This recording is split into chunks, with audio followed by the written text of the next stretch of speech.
여러분 안녕하십니까? 헬로티비 뉴스 시작합니다. 2년 가까이 해법을 찾지 못하고 있는 부천 자원순환센터, 이른바 쓰레기 소각장의 현대화 사업, 과연 광역시설로 추진할 수 있을 것인지 여전히 결론이 나지 않은 상태인데요. 관련해서 부천시가 이달 안으로 사업 방향을 결정지을 수 있다는 일부 언론 보도도 잇따랐습니다. 취재기자 연결해서 관련 소식 좀 더 자세하게 들어보겠습니다. 이정아 기자 연결되어 있습니다. 자, 부천 대장지구의 자원순환센터 현대화 사업의 방향 장기간 표류하고 있습니다. 조만간에 결론이 좀 날까요?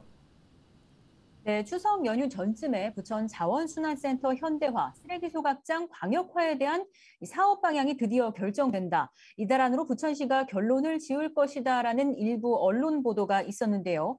이 결론부터 말하자면 부천시는 이 내용에 대해서 일단 사실 무근이라고 밝혔습니다.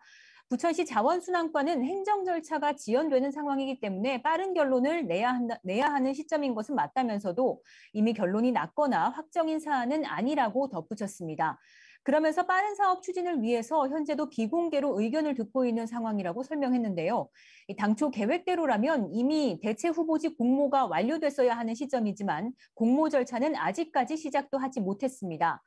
시설 자체가 부천 단독 사용이 될지 광역시설이 될지를 비롯해 용량이나 또 폐기물 종류 등에 대해서도 아직 답을 내놓지 못한 상황이기 때문입니다.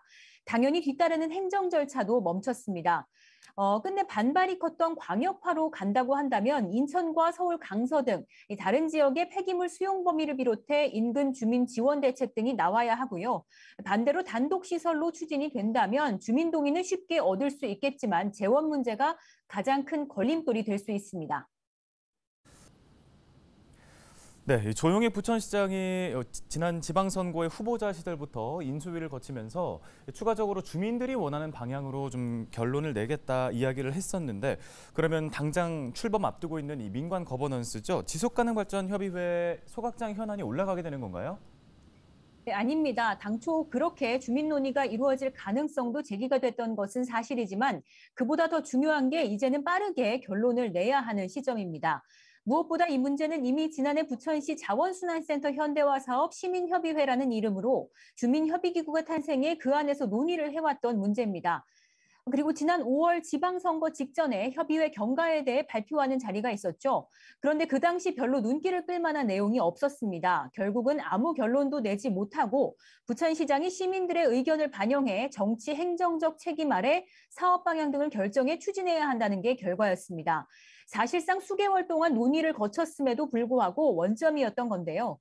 이런 상황에서 사업이 더 지체될 가능성이 큰 만큼 현재로서는 지속가능발전협의회로 다시금 공을 넘기는 일은 없을 것으로 예상됩니다. 네, 그런데 이미 지금도 당초 계획보다 좀 추진이 많이 늦어진 상태 아닌가요? 네, 그렇습니다. 이미 부천시 내부에서는 지금 시작한다 해도 많이 늦어진 게 아니냐, 이런 목소리가 큽니다. 오는 2025년 수도권 매립지 사용 종료 기한 문제가 있고요. 또 하나는 3기 대장 신도시 입주에 따라 급증하는 쓰레기를 어떻게 처리해야 할 것이냐, 이런 문제도 있습니다. 이 문제가 지난 2020년부터 본격적으로 논의되기 시작했고 그로부터 2년에 가까운 시간이 흘렀습니다. 인천시 등 관계지자체의 사업도 연계가 돼 있습니다. 더 이상은 미룰 수 없이 사업 방향을 결정해야 하는 이유인데요. 앞서 이야기한 것처럼 당장 이달 안까지는 아니더라도 늦어도 올해를 넘기지 않고 어떻게든 이 결론이 나오지 않을까 예상됩니다. 네, 알겠습니다. 관련 소식 여기까지 듣겠습니다. 이정하 기자였습니다. 다음 소식입니다. 유정복 인천시장이 지난 지방선거 때부터 강조했던 단어 초일류 도시입니다. 유정복 인천시장의 핵심 공약도 초일류 도시 조성에 초점이 맞춰져 있는데요. 인천시가 초일류 도시 조성을 위해 제물포, 르네상스 등 주요 공약의 추진 방향을 수립했다는 소식입니다. 이재필 기자입니다. 인천시가 밝힌 초인류 도시 조성의 틀은 크게 두 가지, 뉴 글로벌 시티와 제물포 르네상스입니다. 먼저 뉴 글로벌 시티는 유정복 인천시장의 핵심 공약인 뉴 홍콩 시티 조성 사업으로 홍콩을 떠나려는 경제 자본을 유치해 인천을 글로벌 중심 도시로 발전시키는 것이 목표입니다. 국내외 금융기업 및 글로벌 대학을 유치하고 바이오와 반도체 등 신산업을 육성하는 것이 핵심입니다. 1단계 사업 대상 지역은 영종과 송도, 청라 등 기존 경제자유구역에 강한 남단과 인천 내항, 수도권 매립지까지 포함됩니다. 2단계에는 인천 전역으로 사업구역을 넓히고 3단계에는 부천과 김포 등 인접도시로 사업을 확대한다는 방침입니다. 특히 이를 위해 기업 유치와 신산업 등 전문가를 포함한 자문단 구성을 추진하고 마스터플랜 용역을 기획하는 등 실행 과정에 들어갔습니다. 아마 9월 말쯤이나 10월 초에 전문가 자문단 발족식을 공식적으로 개최를 하고 나서 이를 구체적으로 비전 형태로 발표하는 작업을 진행하려고 합니다. 이를 토대로 해서 내년도에는 마스터플랜 용역도 진행을 할 예정이고요. 인천시 초인류도시 조성을 위한 두 번째 계획은 제물포 르네상스입니다. 이 역시 유정복 인천시장의 핵심 공약으로 인천 내항과 주변 원도심을 성장 동력을 갖춘 산업공간으로 개발하는 것이 목표. 인천시는 사업 부지에 경제 자유구역 지정과 철도 구축망 추진, 신성장 산업 유치 등을 추진 전략으로 세웠습니다. 인천연구원에서 지금 현재 연구단이 이제 구성이 되어 있습니다. 그래서 이제 5개 분과 한 20여 명으로 이렇게 돼 있고, 아까 말씀하신 소유권 이전이라든지 경제자유구역 지정이라든지 이런 문제를 지금 현재 다루고 있습니다. 그래서 저희가 연말쯤에 한번 구체적인 일정이라든지 이걸 제시를 할 예정이고.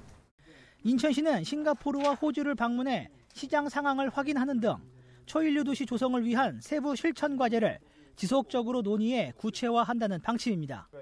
헬로티비 뉴스 이재필입니다. 유정복 인천시장이 제2경인선 조속 추진에 대한 인천의 의지는 확고하다고 밝혔습니다. 유정복 시장은 13일 온라인 열린 시장실에 올라온 시민 의견 중 제2경인선이 조속하게 추진될 수 있도록 방안을 마련해달라는 시민의 요청에 공식적으로 답했는데요. 유 시장은 원안 추진이 어려울 경우를 대비해 추진하고 있는 사업 재기획 용역 결과도 국토부에 강력하게 전달할 것이라며 인천발 KTX를 추진한 경험을 바탕으로 제2경인선이 조속하게 추진될 수 있도록 인천의 입장을 전달하는 데 모든 역량을 집중할 것이라고 강조했습니다. 부천시를 비롯해 1기 신도시가 있는 성남시, 고양시 등 5개 지자체장이 지난 8일 원희룡 국토교통부 장관과 만나 1기 신도시 재정비 추진을 위한 간담회를 열었습니다. 부천시는 이 자리에서 1기 신도시 민관합동 TF 참여, 관계법 신설, 광역교통망 구축, 안전진단 기준 완화 등을 비롯해 대장지구의 자족기능 향상 등을 건의했습니다. 또 부천시와 국토부는 마스터플랜 공동 수립을 포함한 특별법 제정 등을 담은 1기 신도시 재건축 지원 협의안을 공동 발표했습니다. 이번 간담회는 지난달 국토부가 발표한 1기 신도시 재정비 계획 등과 관련해 국토부와 관계 지자체의 의견 교환을 위해 마련됐는데요. 입주 30년 가까이 된 부천 중동 1기 신도시는 시설 노후 등을 이유로 과거 정점보다 인구가 40% 가까이 감소한 것으로 조사됐습니다. 13일 0시 기준 인천 지역의 코로나19 신규 확진자 수는 3,407명입니다. 이는 하루 전보다 약 1,180명 늘어난 수치인데요. 사망자도 2명 발생해 인천 지역의 코로나19 관련 누적 사망자 수는 1,501명으로 늘었습니다. 인천의 감염병 전담병상 가동률은 32.2%, 중증 환자 전담병상 가동률은 19.6%를 기록 중입니다. 같은 날 경기 지역의 신규 확진자 수는 15,478명입니다. 이는 하루 전보다 약 6,800여 명이 늘어난 수치입니다. 사망자는 5명 발생해 경기 지역의 누적 사망자 수는 6,959명으로 늘었습니다. 경기 지역 감염병 전담병상 가동률은 34.5%, 중증 환자 전담병상 가동률은 31.1%입니다.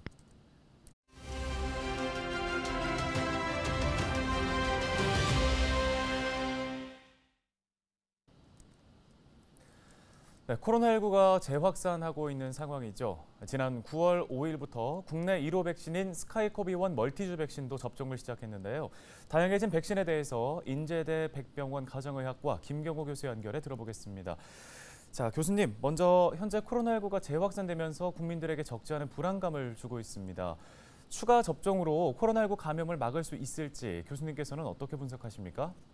네, 감소세에 접어들었다고는 하지만 여전히 매일 5만 명 이상 감염되고 있고 앞으로 2달간 100만 명 이상 추가 누적 감염자가 발생할 것으로 예상되기 때문에 권고되는 예방접종을 해두셔야 되겠는데요. 현재 코로나 국내 유행은 오미크론 하위 변이인 BA.5가 99% 이상 거의 대부분을 차지하고 있습니다. 코로나19 바이러스가 변이를 거듭하면서 면역 회피력이나 전파력이 높아져서 백신의 감염 예방 효과 자체는 감소하고 있지만 중증화 진행 예방 효과는 여전히 유지되고 있기 때문에 50대 이상이나 면역 저하자는 4차 접종까지 해두시는 것이 좋겠고 12세에서 19세의 경우에도 3차 접종까지 맞아두시는 것이 좋겠습니다. 또한 오미크론 이가 백신이 향후 도입되는데 현재 기초 접종을 마친 사람들을 대상으로 추가 접종에 이용되고 있기 때문에 미리 기초 접종을 맞아두시는 것이 필요하겠습니다. 네, 국내 1호 백신이죠. 이 스카이코비1 멀티주 백신에 대해서도 시민들이 많이 궁금해하고 있습니다. 기존의 백신과 어떤 차이점이 있을까요? 네, 현재 우리나라에서 접종하고 있는 세 가지 백신, 화이자, 모더나, 노바백스와 더불어서 선택할 수 있는 백신이 추가되었는데요. mRNA를 주사해서 우리 몸에서 단백 항원이 만들어지게 하는 방식이 아니라 미리 합성한 단백 항원을 주사하는 방식이 되겠습니다. 아직 기존 백신들과 직접적인 비교 실험은 없지만 동등한 효과를 나타낼 것으로 예상되고요. 단점이라고 하게 되면 아직은 접종 건수가 많지 않아서 매우 드물게 발생할 수 있는 이상 반응에 대해서 잘 모르고 또 18세 이상 성인에게서 1, 2차 접종으로 허가되어 있는데요. 기존 mRNA 백신에 대해서 심각한 이상 반응이 있었거나 아니면 이상 반응이 염려되셔서 못 맞으셨던 경우에 지금 스카이코비온 멀티주 백신을 고려하실 수 있겠습니다. 또한 3차 접종 시 BA1과 BA5에 대한 중화 항체가가 상승한다는 연구가 있어서 향후에 3차 추가 접종으로도 활용할 가능성이 있겠습니다. 무엇보다도 이번 자체 개발 경험을 바탕으로 오미크론 BA5나 향후 유행하는 변이에 대해서 우리가 신속하게 맞춤 개량 백신을 만들어낼 수 있다면 해외 수입에 의존하지 않고 우리나라 자체적으로 새로운 변이 유행에 대응할 수 있는 능력을 확보했다는 것이 큰 의의가 될 수 있겠습니다. 네, 이제 가을인데요. 가을에 유행하는 독감이 찾아오게 되면 이른바 트윈 데믹이 발생할 수도 있을 것 같습니다. 예방책은 어떤 것들이 있을까요? 네, 우선 예방접종이 중요하겠습니다. 독감 예방접종과 코로나19 예방접종을 미리 해두시는 것이 좋겠고요. 폐렴구균 예방접종의 경우에도 대상자는 해두시는 것이 좋겠습니다.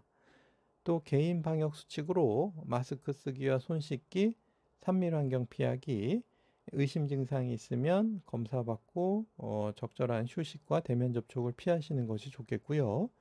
또 고위험군의 경우에는 중증화 방지를 위해서 조기에 항바이러스제 치료를 받는 것이 좋겠습니다. 그리고 발열 호흡기 증상 환자가 급증하더라도 격리실 부족으로 진료를 못 받으시는 일이 없도록 모든 환자분들이 신속한 검사와 적절한 치료를 받을 수 있는 의료 대응 체계를 미리 준비해 두는 것이 중요하겠습니다. 네, 잘 알겠습니다. 오늘 코로나19 또 백신과 관련된 도움 말씀 여기까지 듣겠습니다. 인제대 백병원 김경우 교수였습니다.